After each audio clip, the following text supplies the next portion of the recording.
Assalamualaikum warahmatullahi wabarakatuh. Perkenalkan, saya Nurhaida dengan NIM A23034. Saya mahasiswa dari STIKES Bina Bangsa Majene dengan program studi D3 Keperawatan. Baik, di sini saya akan menjelaskan materi tentang kebutuhan nutrisi pada bayi, balita, dan anak prasekolah. Apa pendapat kalian tentang perbedaan bayi, balita, dan anak prasekolah?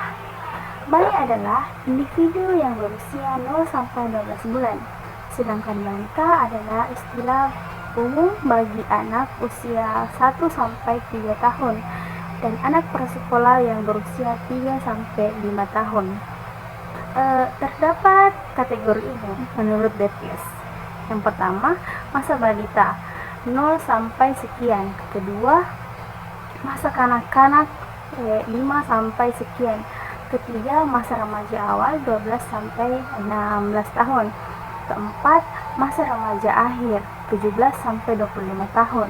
Yang kelima, masa dewasa awal 26 sampai 35 tahun. Keenam, masa dewasa akhir 36 sampai 45 tahun. Ketujuh, masa lansia 46 sampai 55 tahun. Kedelapan, masa lansia akhir 56 sampai 65 tahun. Dan yang ke-9, masa manua 65 ke atas. Terdapat kebutuhan dasar pertumbuhan anak yang terbagi menjadi 3, yaitu yang pertama asa atau stimulasi, yang berarti memberikan stimulasi dan rangsangan kepada anak untuk mengembangkan potensi dan kemampuannya. Yang kedua, ASI atau kasih sayang, yang berarti memberikan kasih sayang, perhatian, dan rasa aman kepada anak. Dan yang keempat, asuh atau perawatan, yang berarti memberikan keperawatan dan pengawasan kepada anak untuk memenuhi kebutuhan fisik dan emosionalnya. Selanjutnya, kebutuhan dasar fisik. Kebutuhan dasar fisik terbagi menjadi 3. Yang pertama itu nutrisi dibutuhkan untuk proses pertumbuhan dan perkembangan anak.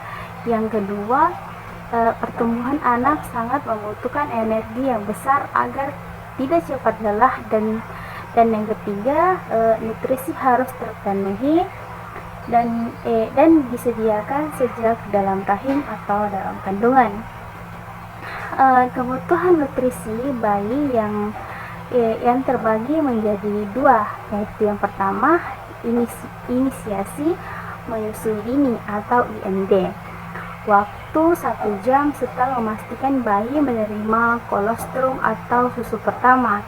Yang kedua, ASI eksklusif 6 bulan sampai 2 tahun. ASI merupakan satu-satunya makanan penutrisi yang mengandung banyak gizi.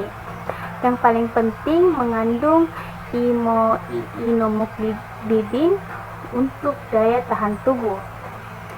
Manfaat ASI itu sangat besar untuk menopang tumbuh kembang buah hati selama 1000 hari pertama kehidupan.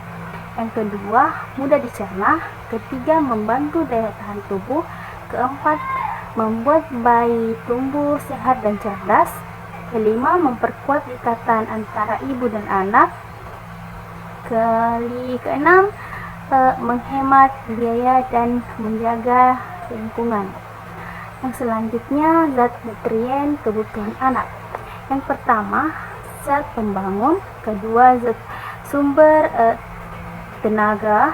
Yang ketiga, zat pelindung. Yang pertama, zat pembangun terdiri dari protein hewani dan nabati seperti ikan, daging, susu, dan telur. Manfaatnya untuk membangun dan memperbaiki sel tubuh dan menghasilkan energi. Mereka membutuhkan 36 kg per hari. Kedua, sumber tenaga terdiri dari karbohidrat, singkong, jagung, kentang, dan beras. Manfaatnya yaitu sebagai penghasil energi bagi tubuh dan menunjang aktivitas anak mulai bergerak. Biasanya membutuhkan 1.300 kilokalori per hari. Dan terakhir, zat pelindung terdiri dari mikronutrien, zat besi, kalsium, zinc, mangan, air mineral, dan vitamin. Yang berfungsi pada makanan anak adalah kalsium, zinc, asam folat, asam besi, vitamin A, B, C, D, dan H. Selanjutnya terdapat kebutuhan nutrisi pada anak yang dikategorikan menurut umur. Umur 0 sampai 6 bulan, anak cukup diberikan ASI saja atau yang kita kenal pemberian ASI eksklusif. Yang kedua, umur 6 sampai 8 bulan untuk diberikan ASI dan MPASI, yaitu makanan pendamping ASI berupa makanan sering atau lumut. Dan yang ketiga, umur 9 sampai 11 bulan, MPASI berupa makanan kasar yang dimodifikasi. Dan yang terakhir, umur 12 sampai 23 tahun, MPASI berupa makanan keluarga, contoh sup, soto, dan lain-lain. Selanjutnya, terdapat masalah gizi yang timbul pada anak usia 1 sampai 5 tahun. Yang pertama, biasanya terjadinya penolakan terhadap makanan. Kebiasaan makan cemilan di antara makan utama dapat mengurangi nafsu makan. Tingginya konsumsi jus, buah, atau minuman ringan. Tingginya konsumsi cemilan, kue, biskuit, keripik, dan permen. Solusi untuk orang tua harus memberikan contoh dengan mengajak makan bersama. Kedua, perhatikan ukuran makanan seperti porsi kecil tapi sering. Ketiga, pemilihan bahan makanan seperti buah yang matang, masak ayam yang empuk, dan lain-lain. Keempat, menyusun menu 10 hari yang bervariasi. Kelima, mencukupkan aktivitas fisik untuk meningkatkan nafsu makan. Dan yang terakhir, kebutuhan energi per hari dilihat dari umur, berat badan per kilo, tinggi badan per sentimeter, dan energi per kilo kalori. Yang pertama itu umur 10 sampai 6 bulan dengan berat badan 5,5 kg, tinggi badan 60 cm. Energi yang dibutuhkan adalah 560 kalori. Yang kedua, 7 sampai 12 bulan dengan berat badan 8,5 kg, tinggi 7 cm, energi 800 kilokalori. Yang